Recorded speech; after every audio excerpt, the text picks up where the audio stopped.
un petit coup d'œil sur ce premier board pour savoir un petit peu l'état d'esprit de notre auditoire. 18 votes. Ils sont plutôt en forme pour une fin de journée juste avant le week-end. Et il y en a qui se disent qu'on est en retard. J'ai hâte.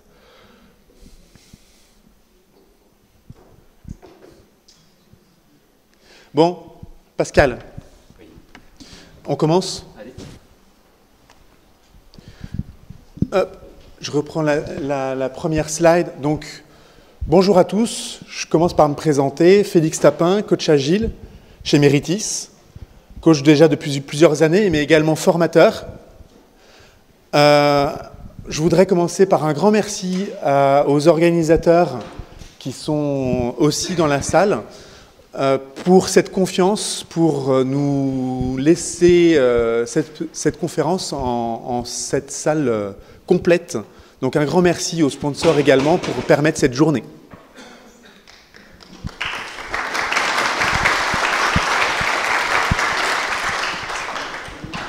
Et Pascal Tran, coach agile chez Meritis également.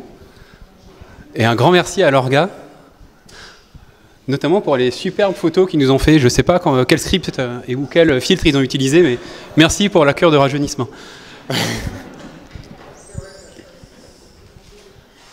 Donc pensez à vous connecter au lien Klaxoon. Il va être utilisé à plusieurs moments dans notre présentation. Il y aura un petit rappel en bas à gauche pour le code. Il y aura une question qui restera ouverte tout au long de la conférence pour récupérer vos questions, vos commentaires éventuels. Il y aura un partage à la fin et on prendra les questions avec le plus grand nombre de likes pour y répondre si on a le temps. Vous tentez une réponse, oui. Tentez. Très bien. Donc, merci aux sponsors et à l'Orga. Encore. Alors, d'où vient cette conférence ? Cette conférence, elle vient d'une envie déjà de Pascal et de moi de travailler ensemble, de montrer notre manière de travailler ensemble. Nous travaillons énormément dans la discussion, nous travaillons énormément au sein de communautés. Et nous allons utiliser des illustrations de Gaston Lagaffe durant cette présentation. Disclaimer, tous les propos tenus par Gaston Lagaffe pendant cette présentation ne sont pas les siens et ne sauraient être représentatifs de l'œuvre de Franquin. C'était obligé. Et voilà. Et comme thématique, nous avons choisi un débat qui anime notre communauté chez nous, chez Meritis. Et c'est quoi ces débats ? Eh bien, ce débat... Attends, je lance la question pour... Avez-vous des remarques, des questions, des remarques, sous forme de liste, non pas sous forme de nuage de mots, et je reviens sur la présentation. Et donc cette question, merci Pascal, ça me fait tiquer. Lors de conversations, lors d'entrevues, etc., ça me fait tiquer d'associer méthode et agile, de dire la méthode agile. Pourquoi ça te fait tiquer ? Pourquoi ça me fait tiquer ? Ben pour moi, l'agilité, c'est un monde d'autonomie, de liberté, d'adaptation constante, alors que méthode, pour moi, c'est quelque chose de beaucoup plus procédural. C'est quelque chose où tout est détaillé à l'avance, où chaque événement va apporter une réponse préétablie. Dans la méthode de gestion de projet, ben, quand il faut livrer, ben, on fait ça, etc. Quand on a un mail client, le chef de projet va le lire, et si jamais il y a un événement qui n'est pas décrit dans la méthode, le chef de projet est là pour réfléchir, dire ce qu'il faut faire et faire appliquer par l'équipe. Et pour moi, associer méthode et agile, ça revient à faire une oxymore. Moi, méthode, ça ne me choque pas. Pour moi, c'est plus des outils qui sont mis à disposition, comme une philo, des outils pour atteindre un objectif bien particulier. On va poser la question ? Bah ouais. Interaction. Alors pour vous, méthode ou pas ? Qui a raison C'est bien de démarrer par une question fermée comme ça. Ouais, non mais... Ouh là là.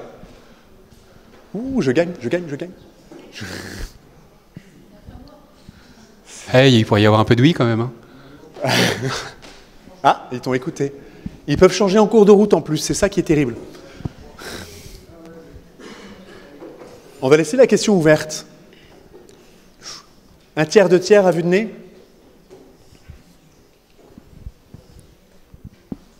Ok, en tout cas, sache, Pascal, que je te partage sur la vision que tu dégages. Sur la philo? Sur la philosophie. Mais donc en fait, c'est plus un procès d'intention quand la personne, elle te dit méthode. Bah oui. Complètement. C'est ce que j'imagine que pense la personne de la méthode qui va me gêner.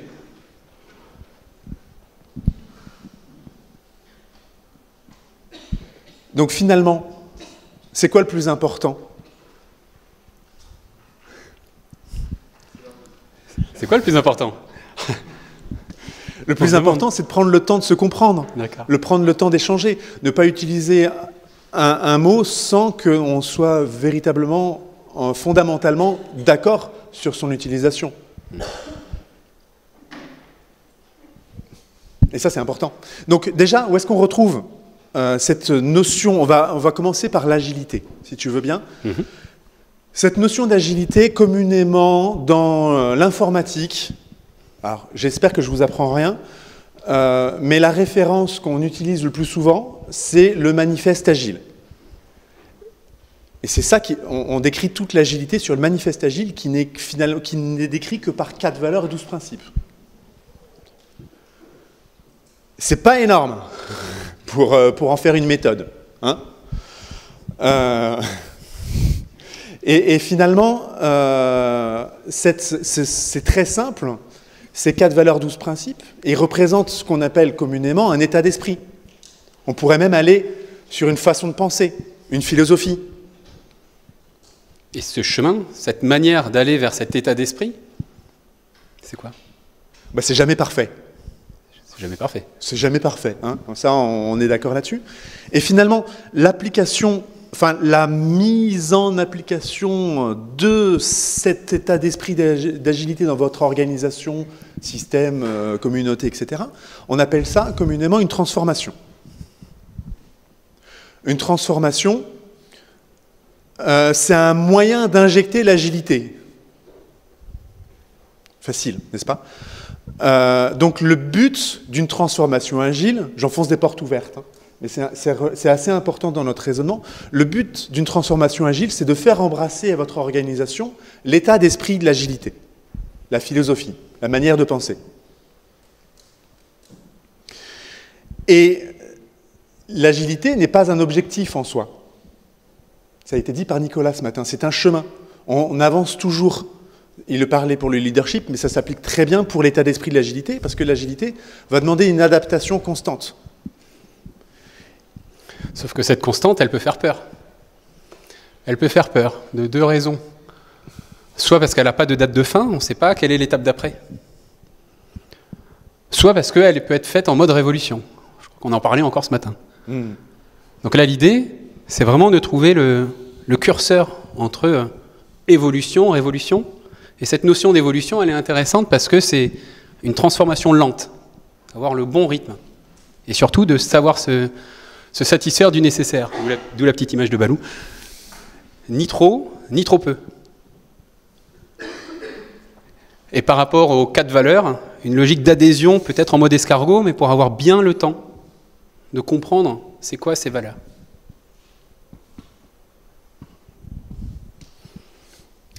Ok, donc plus on avance dans une transformation, finalement, moins on va avoir d'ajustements à faire, plus notre système va être agile, enfin, adapté à notre contexte, non?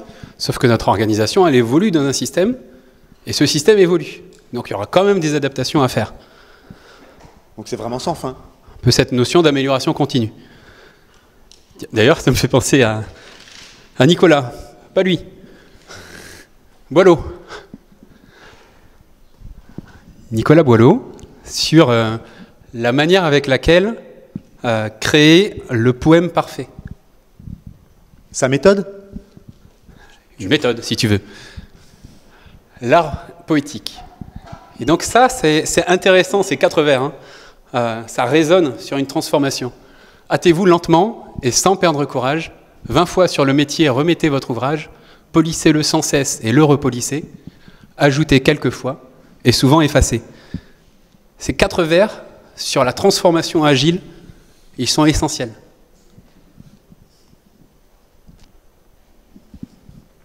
Et tu arrives à vendre de la philosophie quand tu vas vendre un coaching agile? C'est clair que non. Quand on présente ça à un directeur, un PDG, un CIO, quand on parle de transformation sans fin, de philo, c'est ni rassurant, ni vendeur. Il y a peut-être quelque chose qui peut nous aider? Ah oui. L'outil pour réussir justement à avoir un objectif au sein d'une transformation agile, on va utiliser on va s'appuyer sur des frameworks. Alors, j'aime beaucoup les frameworks. Et en même temps, il faut s'en méfier. Parce que ces frameworks, ils ont été bien pensés dans un contexte d'émergence qui n'est peut-être pas forcément le vôtre. Je pense par exemple à Spotify, qui a clairement un retour d'expérience, et dit comme tel. Ça a très bien marché dans leur contexte, leur manière de faire. Et finalement, en appliquant à la lettre dans votre contexte, rien n'assure du résultat. Leur contexte d'émergence, ça a été une implication des personnes à essayer de trouver des solutions, à faire en sorte qu'il y ait une émulation au sein de leur organisation pour que ça émerge. Et moi, ce que je trouve très intéressant dans les frameworks, c'est qu'ils véhiculent malgré tout énormément de points fondamentaux. Et ça serait quoi ces points fondamentaux, Félix? Qu'est-ce que c'est fluide.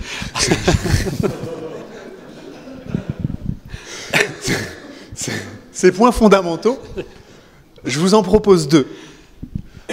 Le premier point que je vous propose, c'est quel management faites-vous? Est-ce que vous managez des équipes, voire même des individus? Ou est-ce que vous managez des backlogs sur de produits en laissant la liberté aux équipes de s'adapter? C'est une première question. Après, peu importe comment vous le faites, comment vous matérialisez ce genre de choses, je vous conseille malgré tout le produit. La deuxième question, c'est justement par rapport à ce produit, comment est-ce que vous prenez vos feedbacks? Est-ce que vous passez par des intermédiaires? Est-ce que votre organisation génère elle-même les feedbacks? Et finalement, vous n'êtes jamais confronté aux utilisateurs? Ou est-ce que finalement, vous embrassez, oh c'est magnifique, à la fois votre hiérarchie et à la fois vos utilisateurs dans justement cette collection de feedback? Et donc pour revenir au framework, comment sur ce qu'il y a dans comment elle va arriver la question. Oui, vas-y. Comment prendre ce qu'il y a dans les frameworks sans tout appliquer à la lettre? Surtout quand, par exemple, sur certains frameworks, on préconise les formations comme préalable. On ne va pas le dire lequel, mais... Je pense qu'il n'y en a pas qu'un. Pas moi qui l'ai dit. Alors oui, il faut connaître le framework pour savoir comment, dans quel système on peut évoluer. On peut, je dis va, j'ai pas dit va, j'ai dit peut. On peut évoluer. L'agile, c'est pas une cible, hein, c'est un chemin. Un framework, ça peut être rassurant, mais c'est pas une fin en soi. Et le plus intéressant dans ces formations-là, c'est pas forcément d'appliquer ce qu'il va y avoir après, mais d'avoir des formations qui favorisent l'implication au travers la gamification, par exemple. On n'invente rien, il y a eu beaucoup de conférences super intéressantes, pas que cette année, mais dans les années précédentes également, sur la gamification des formations ou des ateliers de manière générale. Et c'est ça qui va créer une implication, qui va vous aider à mettre en place justement une liberté de parole et d'entreprendre au sein de votre organisation.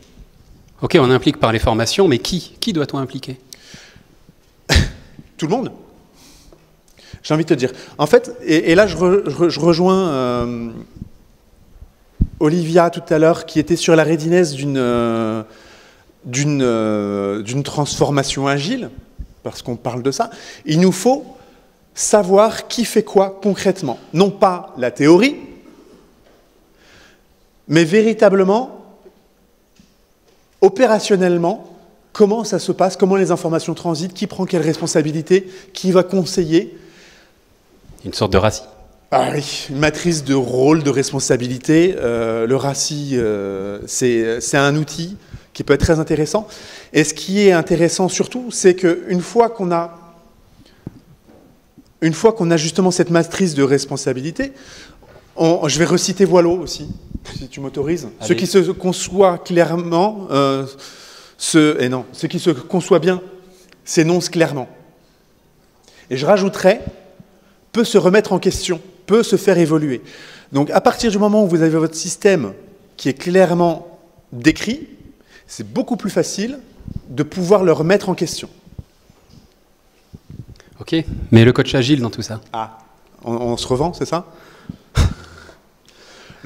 Mais tiens, quel est son rôle au coach agile? Le coach agile, ce qu'il y a, c'est qu'il peut avoir des rôles supposés dans l'organisation. Le rôle d'arbitre, le rôle de juge, pour dire cette pratique, elle est agile, elle n'est pas agile. Il peut avoir la posture de conseil, d'expert. Tu as réussi à juger un chemin, toi, déjà? Non. Non. Finalement, le coach, il est plus là pour accompagner, être garant de la transformation, d'avoir cette posture de pouvoir faire des étonnements sur certaines situations, d'aider à la réflexion. D'où la présence externe d'un coach pour l'étonnement. Et comment il va faire? Il y a une étape qui est fondamentale. La première démarche du coach, ça peut être l'immersion.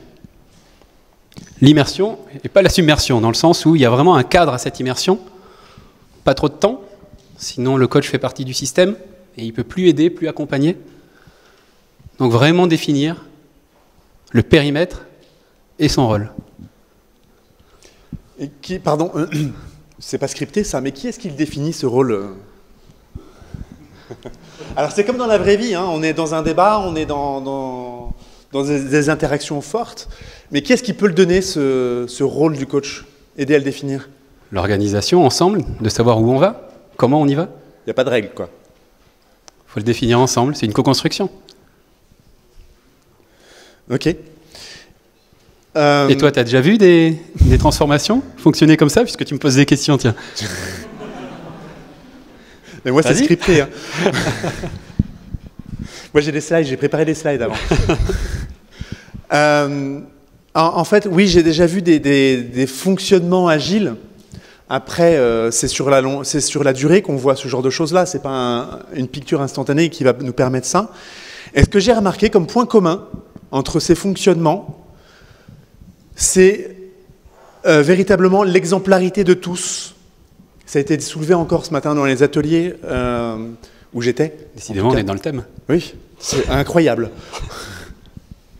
C'est l'exemplarité de tous, de tout niveau hiérarchique. L'air de rien, c'est important. L'implication de chacun. Il n'y a pas que le sponsor qui va dire il faut faire l'agile. Enfin, il faut appliquer la méthode agile. Non, c'est une réflexion commune, une implication de tous. Et ces organisations, dans leur fonctionnement, je trouvais qu'elles avaient une très bonne clairvoyance sur ce qui allait arriver.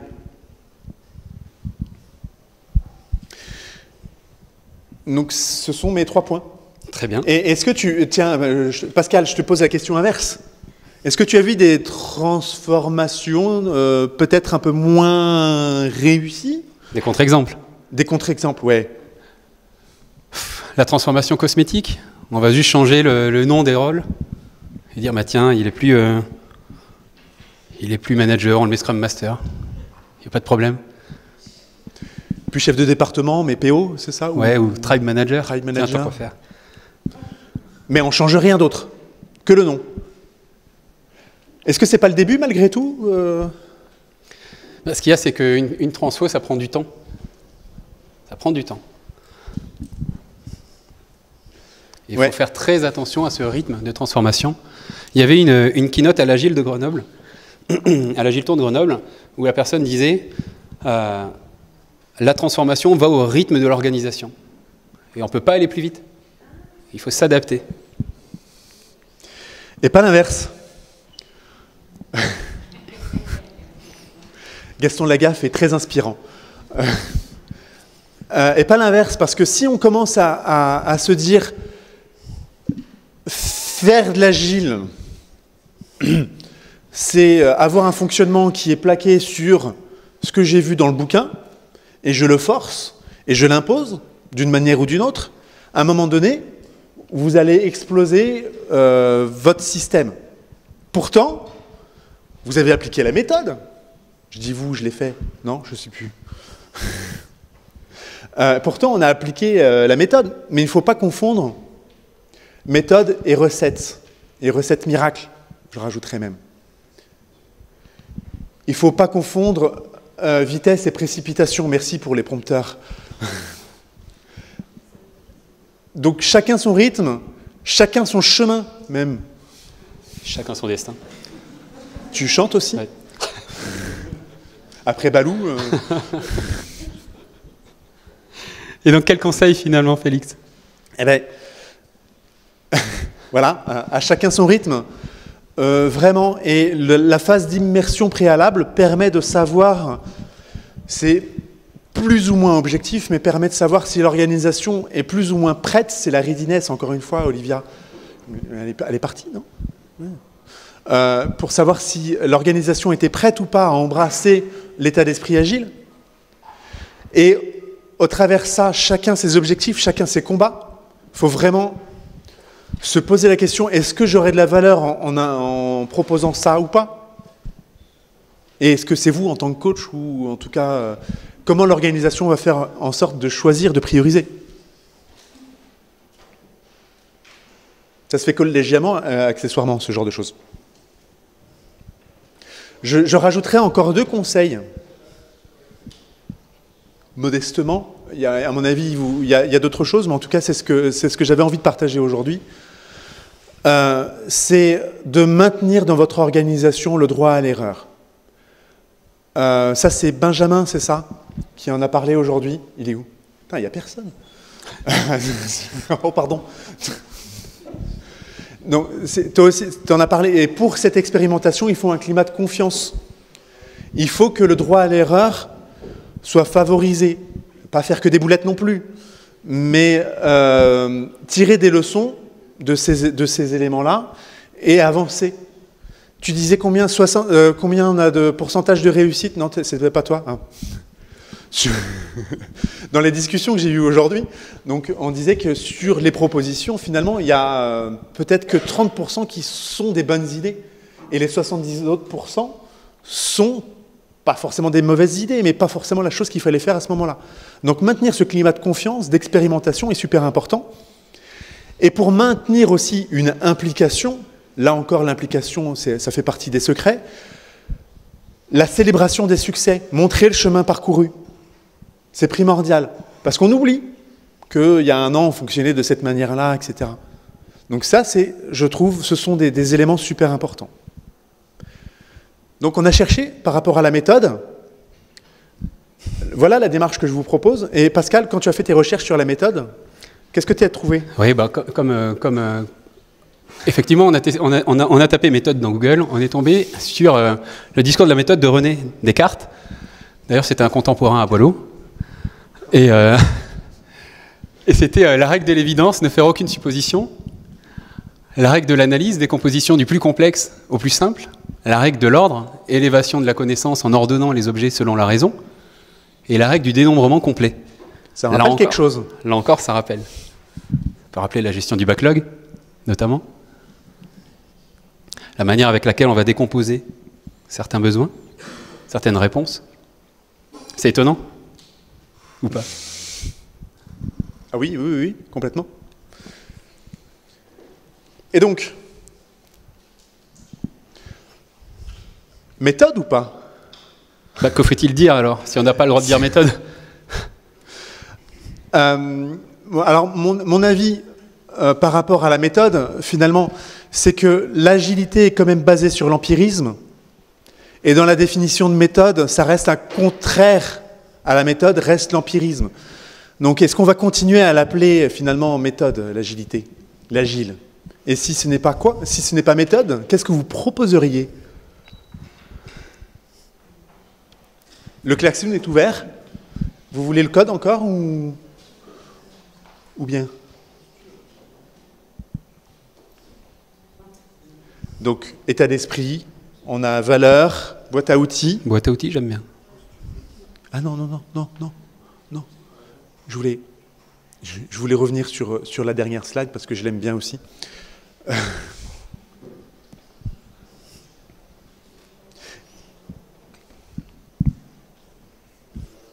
Moi, c'est plutôt dans la transformation agile qu'il y a une méthode. De se dire, ben voilà, on va y aller vraiment petit à petit sur ce chemin. Donc c'est encore une philo. C'est un cheminement. Ok, très bien. Allez, on fait un petit tour sur... Alors, tac, tac, tac, tac, tac, tac. Méthode ou pas? Est-ce que ça a changé? Pareil, hein, ça n'a pas bougé. Hors de grandeur équivalent, ils n'ont pas changé leur choix. En tout cas, ça l'est pas. Et on a un ensemble, donc une approche, j'aime bien, un état d'esprit, forcément j'adore, un mindset, c'est triché. On peut cumuler le état d'esprit et mindset? Cumulons.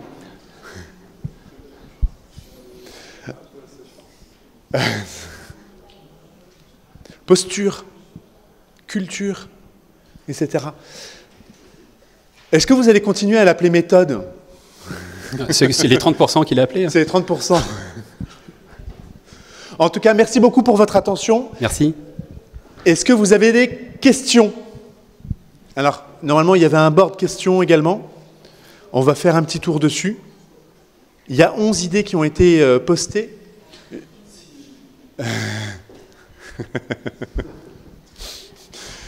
Il y en a qui sont taquins.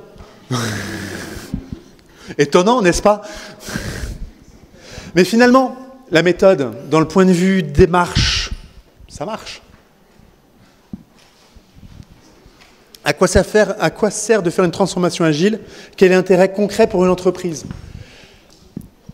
On retourne sur l'objectif initial de pourquoi quel est l'intérêt d'un fonctionnement agile? Je vous pose la question, tiens. Quels pourraient être les intérêts d'un fonctionnement agile? Donner du sens, ouais, retrouver ce sens-là, ça marche, je prends. Motivation de l'équipe, c'est lié au sens ou pas? Ou il n'y a pas que ça, il n'y a pas que ça. La motivation, implication, est-ce que je peux reprendre implication? Faire de l'entreprise une organisation apprenante.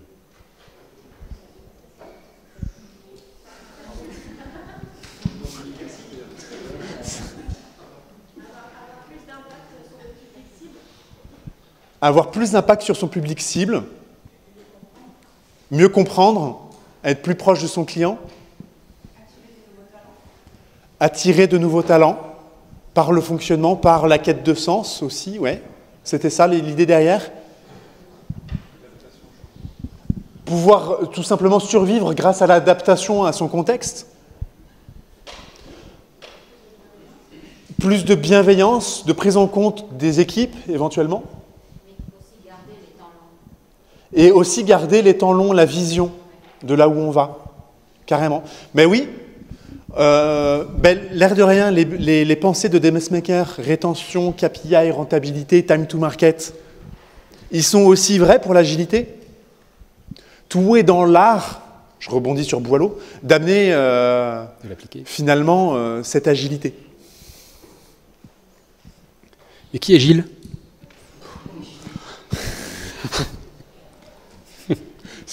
Je peux pas.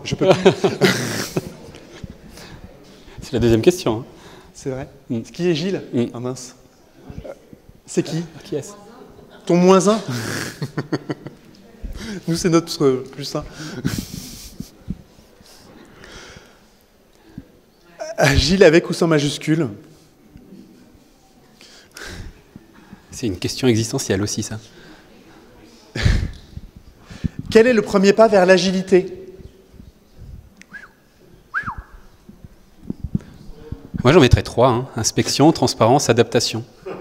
Pour être clair, hein, s'il y a une réponse... Mais finalement, c'est les piliers de Scrum, non? Oui. Mais ça a tellement de sens. Quand on arrive sur une équipe, déjà, de comprendre comment elle fonctionne, de se dire, bah, tiens, on va faire peut-être un pas de côté pour voir qu'est-ce qu'on peut améliorer. Mais s'il n'y a pas de transparence, ça va être compliqué. La première chose, c'est de partir de là où on en est. Ça me rappelle encore un autre truc, tiens. C'est le Kanban, ça, non? Bon, ben, écoutez, merci beaucoup à tous pour votre attention, pour votre participation, merci. Pour votre bienveillance.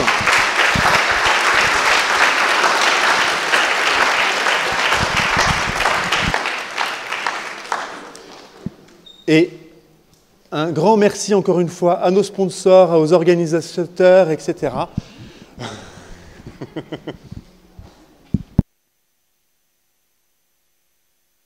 Ah oui, c'est la citation de la fraise, c'est en faisant de la semaine, pardon, c'est en faisant des étirations qu'on devient agile.